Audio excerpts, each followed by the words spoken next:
გოჩა, იმ ბავშვებს ფოტოაპარატი უნდა უყიდოთ.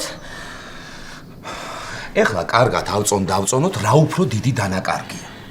მეზობელი თუ 1200 ლარი. გოჩა, ეხლა კარგი. შეგვიძლია ბარტერი შევთავაზოთ. როგორ და რა ვიცი ხა შემოვიდნენ და სამაგიეროდ რამე გაგვიფუჭონ. მაგალითად შენი ფენი ან მიქსერი. ან და ისა ღვინის ბოცას თავი მოხადოს და ააძმაროს. რა ვიცი ყველაფერზე თანახმავარ კაცო. გოჩა, ეხლა გეყოფა რა. გეუბნები იმ ბავშვებს ფოტოაპარატი უნდა უყიდოთ მეთქი. ამ სავსე მთვარობაზე ეხლა ფულის ხარჯვა იქნება კაცო. მეორე თქლავ კაცო იმ ცხონებულ ბებიაჩებს. დაანებე რა იმ საცოდავ ქალს რა. ამ ფულზე ბანკირივით სუეთ ბებიაშენი რატო გახსენდება გამაგეი?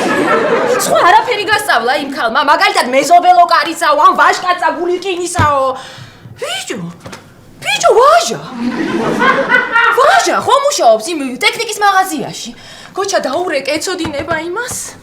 არა, კი მუშაობს, მაგრამ რა ვიცი ხა. რა იცი ბიჭო, მიდი. აი ამას წინათ რაღაცის განბაჟება მთხოვა და უარი უთხარი და მე არაფერი რჩებოდა და ეხლა ზუსტად ის დრო არის რომ დამიმტკიცოს რომ თვითონ სამაგიეროს გადახდა არ უყვარს. რა ვიცი აბა დავრეკავ. არეკე. ვაჟა. გამოიწერეთ ემიგრანტ TV. მოიწონეთ ვიდეო და გაუზიარეთ სხვასაც.